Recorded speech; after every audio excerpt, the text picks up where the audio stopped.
No sé si haya oído usted hablar de eso, pero en el año 2024 se descubrieron una serie de túneles misteriosos justo debajo de la iglesia de San Pablo en la comunidad de Mitla, en Oaxaca, México. Es una región donde habitó el grupo étnico de los zapotecas, un grupo originario rico en cultura, rico en tradiciones, y en este lugar, Mitla, había una serie de edificaciones monumentales de una belleza increíble y de una complejidad increíble. Por una razón muy simple. En este lugar se creía que estaba la entrada al inframundo, al lugar donde están los muertos. Los estudios recientemente publicados revelarían que justo debajo de la iglesia de San Pablo, construida en el siglo XVI, hay una serie de túneles que en teoría conducen al inframundo. Mitla no sería otra cosa que la entrada al inframundo, la entrada al territorio de los muertos. En la cosmovisión de los antiguos zapotecas existía una deidad que era Pitao Becelao, el cual era regente del inframundo, y casualmente Mitla, en su conjunto, estaba dedicada a esta advocación. El hallazgo actual revelaría que esta sería una de las tantas puertas al infierno. Y al decir una de las tantas, es que diferentes creencias en diferentes tiempos han sostenido que existen entradas al infierno. El Corán, por ejemplo, el libro máximo del Islam, sostiene que hay 7 puertas. Si bien también hay 7 niveles y cada puerta corresponde a un nivel, hay 7 puertas. El judaísmo también contempla la existencia de una serie de accesos a los diferentes grados de castigo del Gehenna. El propio Jesucristo, en un cierto momento, cuando está hablando con Pedro y le dice: Pedro, tú serás la piedra sobre la que edificaré mi iglesia, y las puertas del infierno no tendrán ningún tipo de control sobre ti. Es parafraseado, por supuesto. Lo que amarres en la tierra quedará amarrado en el cielo y demás cosas. Es decir, que diferentes creencias hablan de una posible entrada al infierno y, vaya, se han encontrado varias. Desde el famoso pozo aquel de Turkmenistán, el que está siempre ardiendo, esa especie de cráter, diferentes volcanes, el purgatorio de San Patricio en Irlanda, que es una isla en la que se presume había una entrada al infierno y por ello se construyó un edificio dedicado a San Patricio, el santo de la región irlandesa. En Belice, en la región maya, también hay una supuesta entrada. Es decir, que esta es una creencia muy arraigada y que fue buscada por muchos. En territorios orientales también hay la creencia. Hay una serie de cuevas en el Mediterráneo, cerca de Cabo Matapán, donde los griegos creían que se ubicaba el acceso al infierno. Pero hay un lugar en donde no solo se creía esto a nivel de leyenda, sino que la gente aseguraba que ahí estaba la entrada al infierno. Y por ello era necesario construir algo para proteger. Y ese lugar está en la República Checa. Y se conoce como el Castillo de Hauska. En alemán es Haska. ¿Le interesaría este tema? ¿Le gustaría acompañarme? Le invito, vamos. Bienvenidas y bienvenidos, gracias por acompañarme esta noche. Comenzamos. Relatos del lado oscuro. Historias que otras mentes prefieren ignorar. En la municipalidad de Blatce, a unos 50 kilómetros de Praga, en un paraje boscoso, solitario, sobre una peña, una especie de acantilado, se encuentra un castillo. Es una región muy peculiar. Y es un castillo también muy peculiar. Es conocido como el Castillo de Hauska. Tiene algunas características que lo hacen único. Está en un lugar solitario, apartado de todo, en medio de un bosque. No está cerca prácticamente de nada. Su construcción se antoja bastante estéril, bastante inútil. Está en medio del bosque, lejos de las rutas comerciales, y no me refiero a las rutas actuales, sino a las antiguas rutas comerciales. Su ubicación en medio del bosque hace difícil el acceso aún hoy en día. Pero eso no es todo. El castillo se ubica en una zona boscosa en la que desde épocas muy antiguas no ha habido ya cacería, se agotó la cacería. Tampoco hay zonas agrícolas inmediatas. De hecho, hay un problema grave y es que el castillo no tiene una fuente de agua. No hay agua para consumo humano. Lo único que hay en la región son algunos pantanos, cuya agua no es apta. Así que el castillo tiene un problema de falta de agua. Pero al mismo tiempo eso no es un problema porque este castillo no se pensó para habitarse. Cualquiera que lo vea sabe que esto no está pensado para ser un castillo habitado. Ni siquiera tiene una cocina. Tradicionalmente en todos los grandes castillos había un área destinada para almacenar alimentos y un área de preparación de alimentos. En este caso no lo hay. Más aún, no hay caballerizas. No hay espacios para alojar los caballos. Antiguamente todo castillo tenía que tener un área para tal servicio. Es raro. No parecería tener mucha lógica. En una ubicación remota, sin caminos directos, sin rutas comerciales que proteger. Además, esta construcción no parece una fortaleza como tal. Sus muros son altos, pero no tienen almenas desde donde disparar flechas. No tienen pasillos arriba como para montar una serie de puntos de observación y tener ahí guardias. No tiene fortificaciones exteriores como una gran muralla, un foso, torres, nada. Es tan compleja la construcción en ese sentido tan absurda que el propio concepto de la construcción no corresponde con una fortaleza. Este edificio, de forma cuadrada, tiene un gran patio central, así que se convierte en una especie de construcción perimetral con el patio central. Eso no sería tan raro. Muchos de los grandes castillos tenían esta distribución con el objetivo de que los lords, los dueños, los señores feudales, llegaran montando su caballo o a bordo de su carruaje y entraran a un área protegida, en donde podían descender sin muchos problemas. Ya estaban dentro del castillo, estaban seguros. Posteriormente los animales y carruajes eran llevados hacia las caballerizas. Aquí no. La entrada del castillo no es lo suficientemente amplia como para entrar con carretas. No estaba destinado a eso. Otros castillos tenían el acceso pensando en que si llegaba un contingente de carretas con provisiones, con los impuestos, con soldados, bueno, la escolta los llevaba hasta la puerta y entraban al castillo en donde se disponía de la carga. Aquí no. Hay un acceso que cruza desde el exterior hasta el patio, pero es un acceso igualmente muy complicado, pequeño. Y luego viene otro problema. El patio no tiene escaleras que lleven hacia las partes altas. Es un edificio de 3 niveles, pero de los niveles superiores no se puede descender directo al patio.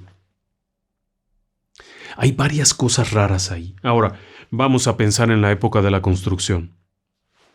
El edificio como tal se empezó a construir alrededor de 1250, siglo XIII, y fue avanzando más o menos hasta 1270, cerca de 1300 estaba consolidado.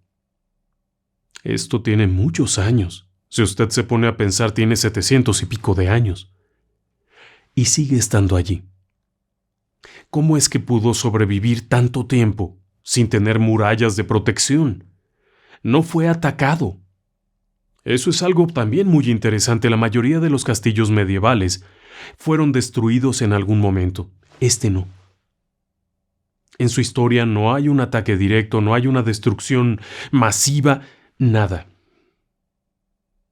Muchos otros castillos fueron reducidos por los ataques. Este no.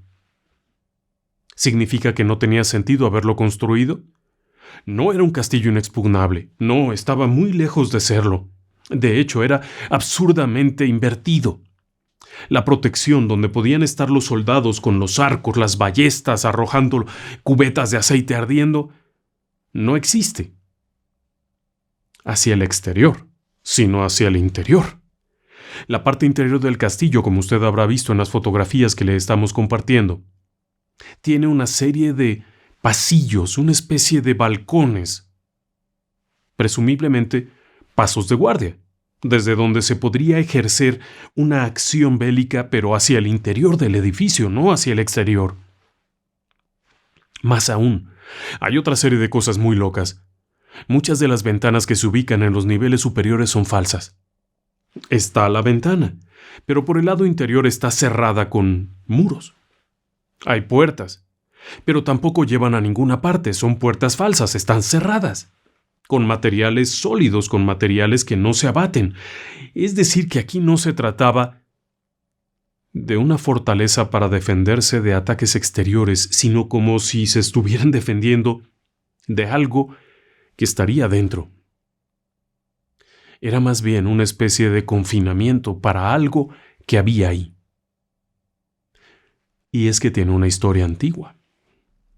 En el siglo VIII de nuestra era, la Edad Media, en esta región muchos aldeanos comenzaron a quejarse de la presencia de extraños monstruos, seres misteriosos, fantasmas que atemorizaban a la gente, desde figuras mitad humano, mitad animal, extraños seres deformes a los que llamaban no muertos. Parte de las leyendas vampíricas podrían tener que ver con esto. Seres espectrales que deambulaban por el bosque, pero todos tenían un mismo origen. Ese lugar. De acuerdo con las antiguas leyendas, en este sitio, en esa enorme roca, en ese macizo de roca que está justo abajo del castillo, habría habido una especie de grieta grande por donde entraban y salían esas criaturas demoníacas y horribles. Esos seres espectrales que deambulaban para acá y para allá, salían ahí. La gente vivía con mucho temor. Por eso no había rutas comerciales, por eso quedaron abandonados los campos de cultivo, por eso no había nada, pero tampoco había cacería, porque estos seres habían terminado con los animales de la región. Espantoso. Así que los monarcas de aquel entonces decidieron tomar cartas en el asunto y en un primer esfuerzo quisieron cerrar la grieta. Pudieron taparla, pero esta era muy grande y se abrió para otro lado, y fue cuando se construyó la primera fortaleza. Allí donde hoy se yergue el castillo de Houska existió una fortaleza primitiva. Construida a base de gruesas maderas, se hizo esta fortificación con la finalidad de evitar que esos seres demoníacos pudieran deambular por aquí y por allá.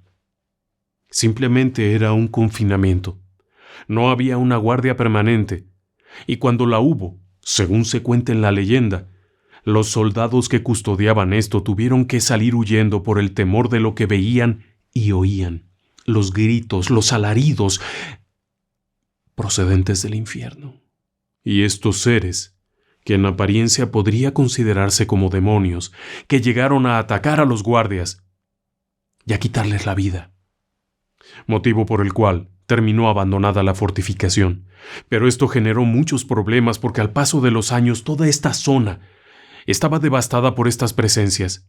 Las pequeñas aldeas que se habían establecido alguna vez terminaban abandonadas y huyendo, y este lugar, esta fortificación de madera, también quedó abandonada.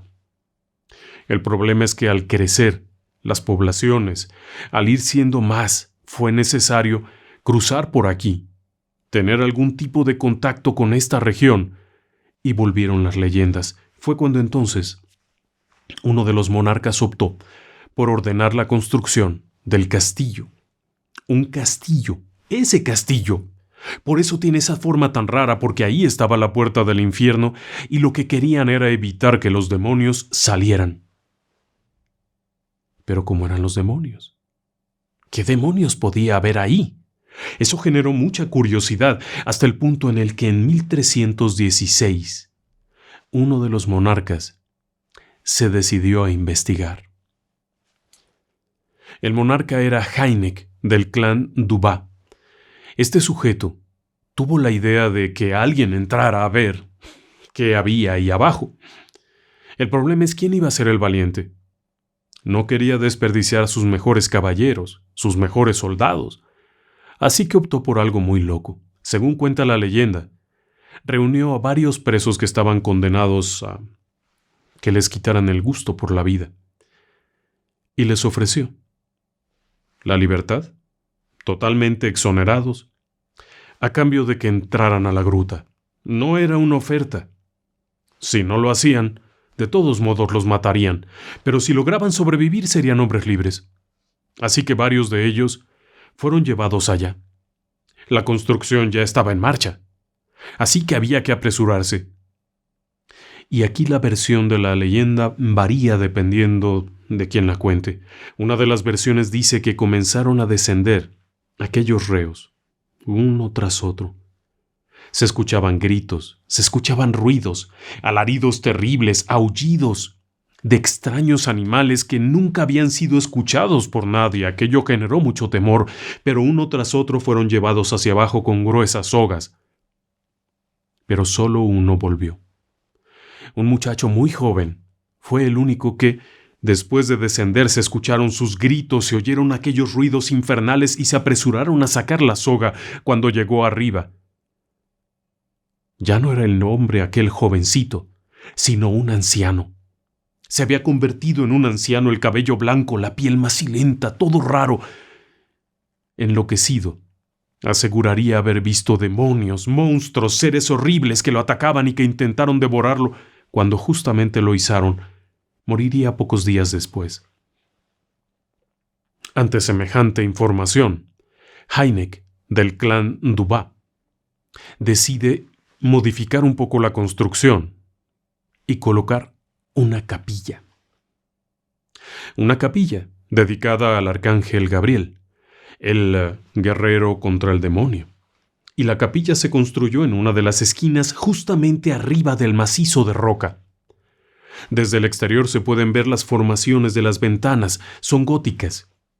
De hecho, el edificio original era un edificio de estilo gótico, una concepción muy diferente a lo que se ve actualmente. Un poco más adelante le platico por qué. El hecho es que la iglesia se construye ahí, y según se cuenta, el piso de la iglesia fue construido con gruesas losas, gruesas placas, que tenían símbolos especiales, destinados a contener aquello que estaba ahí. La capilla, sin embargo, por sí misma es bastante enigmática. Está cubierta de frescos, de pinturas, frescos, que fueron hechos sobre los estucados originales y que representan cosas muy raras. Hay una imagen de Santa Ludmila, la santa prodigiosa, aquella que tenía el don de poder tener visiones, que tenía el don de saber secretos y de discernir sobre las cosas, y también de dominar a los espíritus. Dentro de las muchas leyendas que se cuentan de Santa Ludmila, una santa muy antigua, se dice que era capaz de expulsar a los demonios de una persona con tan solo poner la mano, justamente como en la pintura que está en la capilla, indicando que ahí se temía que había presencia demoníaca. Pero además de eso, también hay otra serie de dibujos muy raros. Uno de ellos es un dibujo de una centaura. Podríamos pensar en eso. Ahora mismo le comparto la foto. La imagen como tal refleja una figura de torso humano más el cuerpo de un león. Pero la figura no termina de ser extraña solo por esa concepción de una especie de centauro, león, sino que se convierte todavía en algo más extraño porque es una mujer. Es una figura femenina. Y todavía más extraño es el hecho de que tiene un arco y lo está disparando contra un hombre que está más allá. Lo que quiere decir que es un ser de aspecto extraño que está atacando a un humano. Pero además hay un detalle que quizá no se ha fijado. La figura es zurda. Está disparando con la izquierda, lo que representa ser una criatura demoníaca. Todos estos pequeños detalles de la iconografía medieval reflejan el concepto de que aquello era una criatura demoníaca que atacaba a los humanos. Están plasmando la historia de la capilla y del lugar. Pero además también hay una serie de figuras como la del ángel que está matando a un demonio. Hay un ángel con una lanza matando a un demonio. Una advertencia. Esa imagen no es para los creyentes y los fieles, sino una advertencia para los demonios. Si sales, esto es lo que te espera. No es lo único. También hay otro ángel que está pesando en una especie de balanza algo que parece ser un demonio con un cuerno. Así que ahí había presencia de ángeles que estaban esperando a los demonios. Hay varias figuras más, como por ejemplo hay una escena de caza, pero todo el mundo sabía que ahí no había caza, que no se cazaban animales, lo que están cazando son demonios. Este castillo tenía esa vocación. Y claro, la construcción como tal original era gótica, tenía gárgolas, tenía ventanitas, pero esto se fue modificando. Una de las modificaciones más fuertes fue en el siglo XVII, 1600 y pico, cuando alguno de los monarcas de turno, antes de la Guerra de los 30 años, decidió fortificar el castillo con la idea de que fuera una gran defensa. Construyeron una muralla, construyeron un foso y construyeron torres artilladas. La protección era importante, ya existían cañones, así es que había que protegerse contra la artillería enemiga y estas fortificaciones adicionales eran muy necesarias, pero no sirvieron. No sirvieron porque el castillo no se podía usar para tal fin.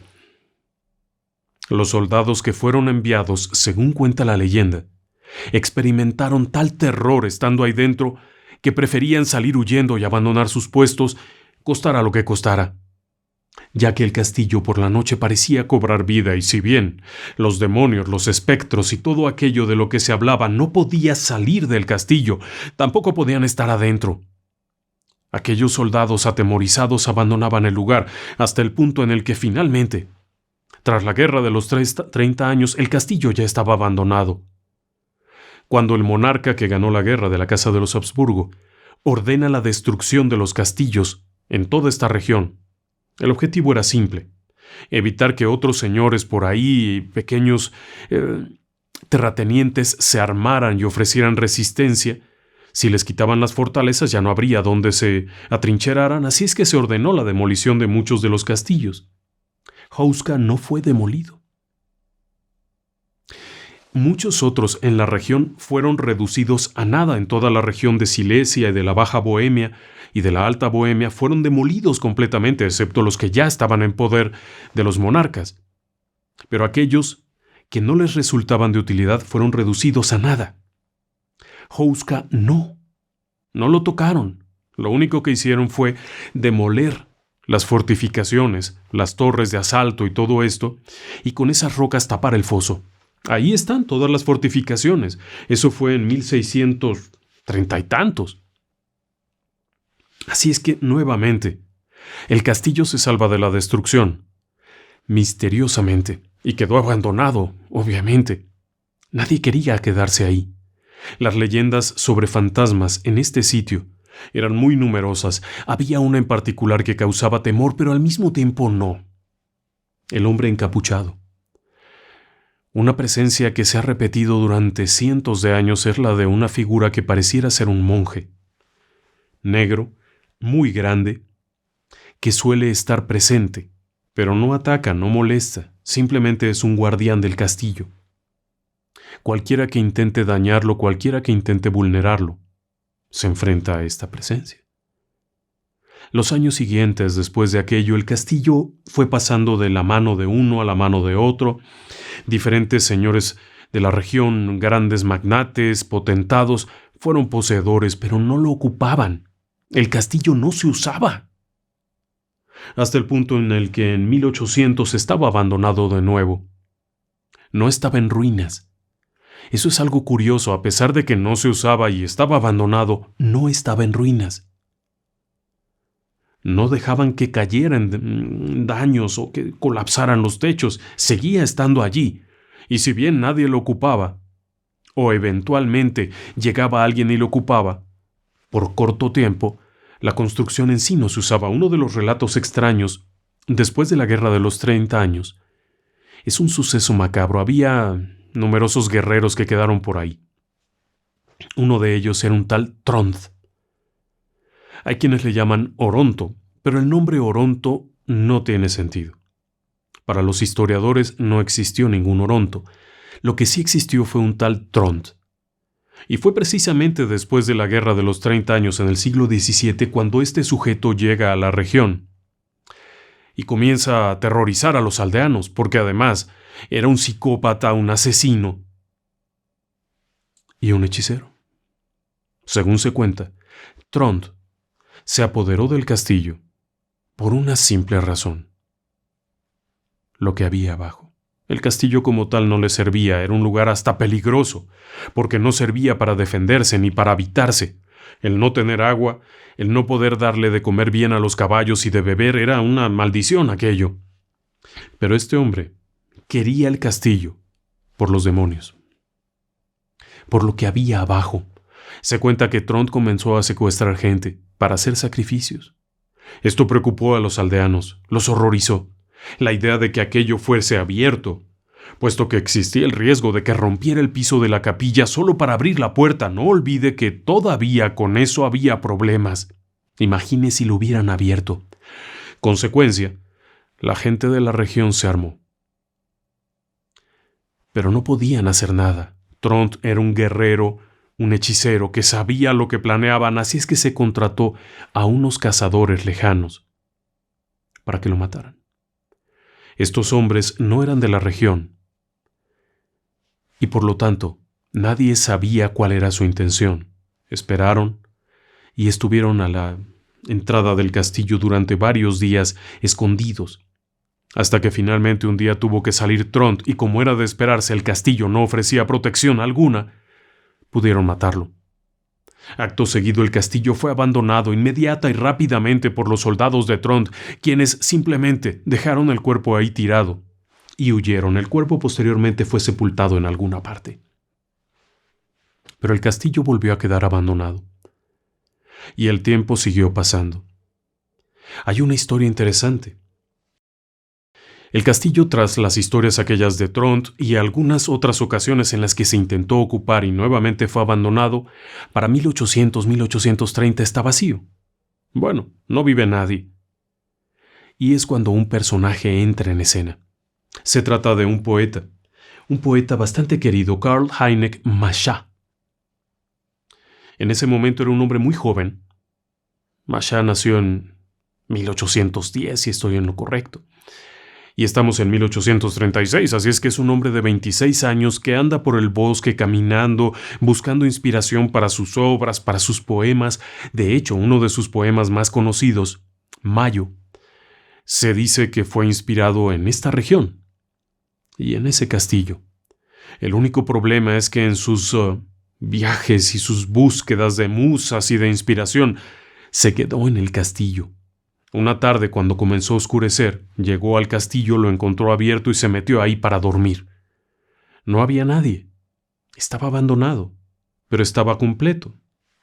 Tenía ventanas para cerrar, así es que decidió quedarse. Esta es una región muy fría. El problema es que al día siguiente salió huyendo. Y pocos días después escribiría una carta describiendo una experiencia aterradora que vivió ahí dentro. Lo primero es que comenzó a sentir que se desprendía de este lugar, que iba a otro lugar, un posible viaje en el tiempo, puesto que describió haber visto Praga convertida en otra cosa muy diferente, llegando a describir extrañas construcciones con agujeros por los que salía luz amarillenta. En una región, en su descripción describía esta zona, en la que actualmente hay un montón de multifamiliares, tal como lo que describió. Pero además describió el encuentro con el hombre del hábito, haber visto una niña que le informaba que sufriría una tragedia muy pronto. Una niña pequeña. La experiencia fue aterradora, tan aterradora que poco después moría. Sí. Teniendo 26 años y después de haber estado en el castillo, Karl Heinrich Mascha moría. Uno más. Había sido una noche terrible, sin duda. Al paso del tiempo, el castillo fue vendido otra vez. Alguien lo ocupó un poco de tiempo y luego lo abandonó.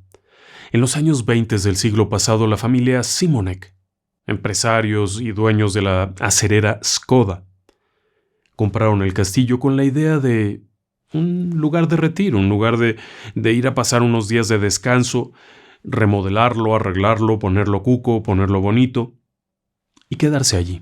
Hicieron serias remodelaciones, además de las que ya habían sido hechas, porque déjeme decirle que después de 1600 el castillo fue remodelado y se utilizó un estilo renacentista, quitando las ventanas de pico, las gárgolas, dándole una imagen más austera. En aquellos años 20 los Simonek ocuparon brevemente el castillo. Iban, pasaban ahí unas semanas y se iban, un lugar de retiro, de descanso. Realmente no se ocupó. Por alguna razón, realmente no se ocupó. Y entonces vinieron los nazis. La guerra. 1939, y esta región estaba dentro de las primeras zonas que serían ocupadas. Los Simonek abandonaron el lugar, y el sitio fue ocupado. El castillo fue ocupado por los nazis. Pero no cualquier nazi. Este sitio era importante. Había muchísimos castillos. Las diferentes fuerzas alemanas, las diferentes agrupaciones militares ocuparon los puntos de interés, pero este no tenía ningún interés. Militarmente no servía para nada. Estaba en medio de un bosque, no tenía visual hacia los demás ángulos como para poder percibir un combate, ver venir al enemigo o algo. No, nada. Y tenía el problema de la falta de agua. Bueno, por donde lo quisiera usted ver, este era un muy mal lugar. No tenía ningún interés militar, pero tenía un interés especial. Exactamente igual que Trond, 400 años atrás. Este lugar revestía un interés especial para Himmler y Göring. Los ideólogos del nazismo, los fanáticos de las creencias antiguas, Himmler sostenía que el cristianismo y el catolicismo habían acabado con las antiguas religiones arias, cazando sus brujas, dándoles muerte, acabando con todas aquellas creencias antiguas que los demostraban como seres superiores. En un esfuerzo extraño, desde que llegan al poder desde 1935, tanto Himmler como Göring comienzan a trabajar en diferentes aspectos.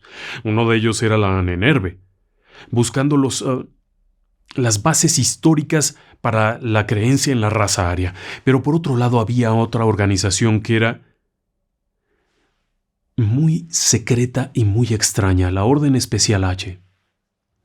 Esta Orden Especial H, Hexensonderfrau o Sonderfrag, tenía el objetivo de reunir toda la evidencia que hubiera acerca de la brujería de los siglos XVI y XVII.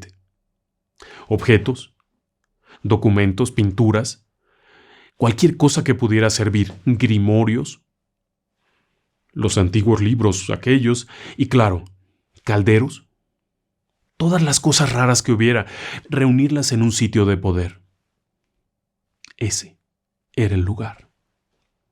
El castillo de Hauska era el lugar perfecto para tal fin. No servía como sitio militar, no.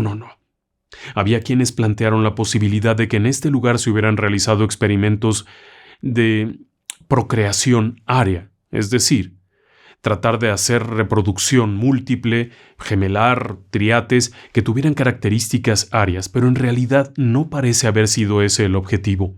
El objetivo más parecía ser realizar ritos ancestrales. Había rumores.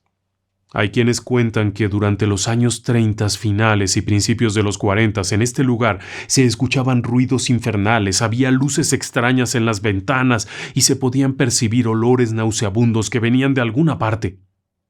Así que no, este lugar no se usaba para reproducción asistida aria, ni siquiera había agua. El contingente militar era escaso, pero estaba. Y había muchos rumores al respecto. Finalmente, usted y yo sabemos que la guerra llegó a un final.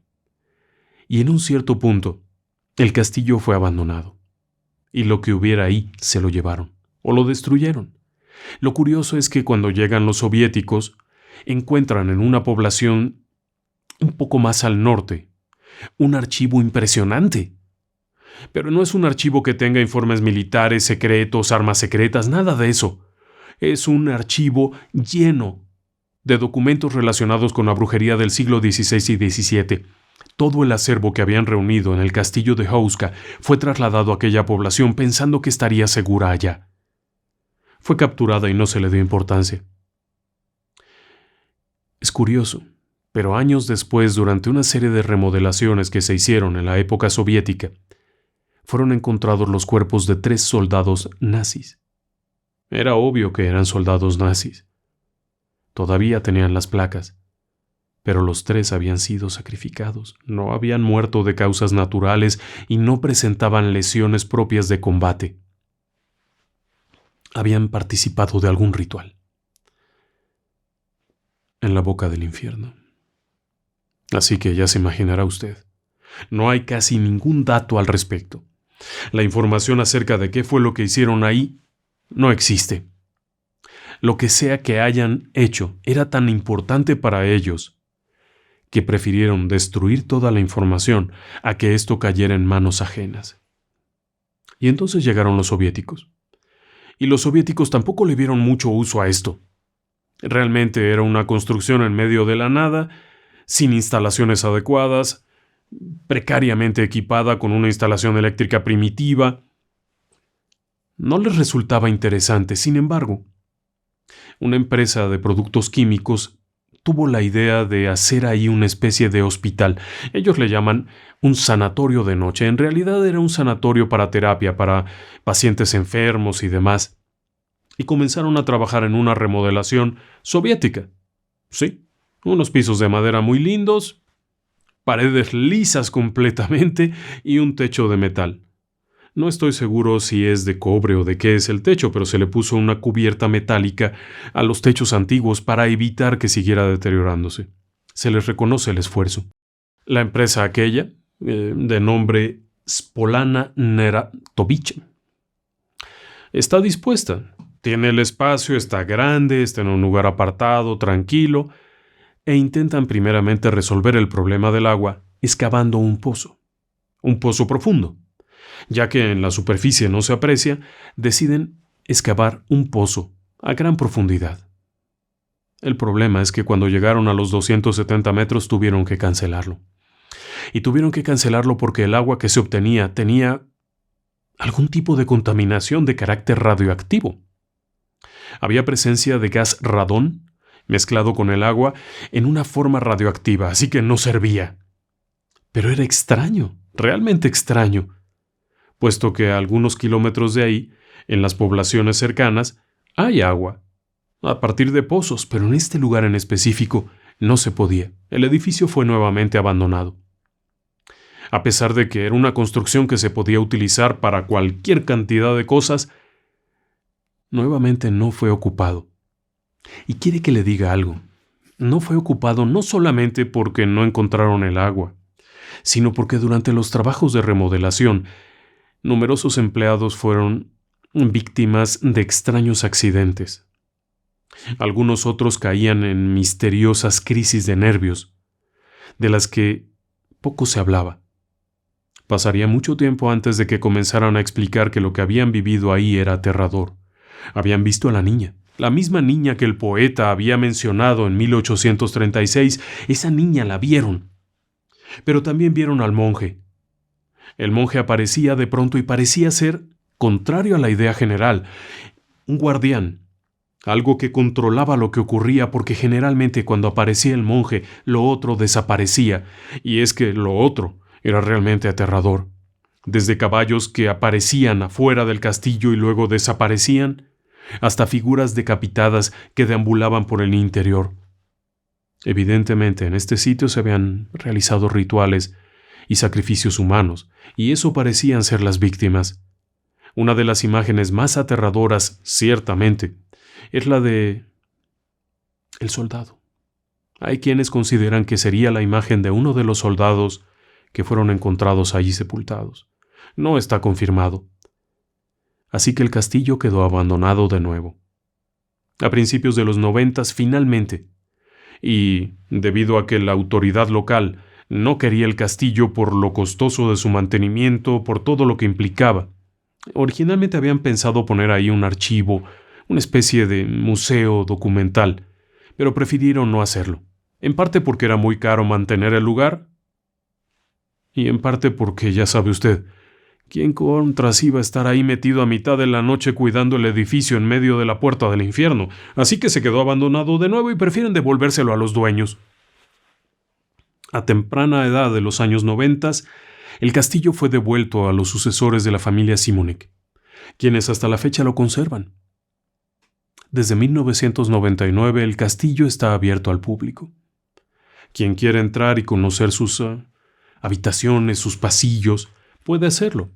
Hay guías que te llevan allá, claro, la carretera sigue siendo una carreterita muy pequeña y muy compleja. Hay periodos de tiempo en el año en el que no está operando y hay momentos del día en el que los guías te llevan a una esquinita. Como si no quisieran que vieras algo en particular. Pero muchas personas han asegurado haber escuchado lamentos, ruidos, haber entrado y haber sentido presencias misteriosas, y personas que nunca habían visto nada, cuando entran a la capilla se indisponen, y hay quienes se han mareado, y hay quienes se han puesto muy raros, y han comenzado a hablar en una lengua que no conocen y a actuar como si fueran otra persona. En fin, se cuentan muchas historias. El detalle es que el castillo está ahí. Actualmente está muy conservado, es bellísimo por dentro. Algunas pocas fotografías que están por ahí disponibles en el internet nos revelan lo cuidado que está. Pero sigue siendo eso, la puerta del infierno. Y quizá por ello se pueda entender que durante estos 700 y pico de años nunca ha sido atacado, nunca ha sido destruido. A pesar de haber caído en manos nazis, no sufrió daño. A pesar de haber habido todo tipo de cosas raras, sigue estando allí. Y es una muestra de una arquitectura que ya pasó, que ya no se hace. Es una construcción que en principio parecería ser un gran elefante blanco que ha pasado por muchas manos, pero que sigue estando allí. Quizá tiene esa única intención: cuidar que lo que está debajo no salga. Como un detalle curioso, durante la Segunda Guerra Mundial muchos de los edificios que estaban ocupados por los nazis fueron bombardeados. Muchísimos antiguos castillos, grandes edificios, palacios sufrieron daños terribles por las bombas. Houska no fue bombardeado. ¿Recuerda usted que los británicos tenían especial interés en el tema de la brujería? Y que la última bruja juzgada en Inglaterra fue en 1944? Tal parece que sabían que ese lugar es mejor no tocarlo. Es mejor dejarlo como está. No sé qué piense usted. Un lugar mágico sin duda. Buenas noches. Y que descansen en paz.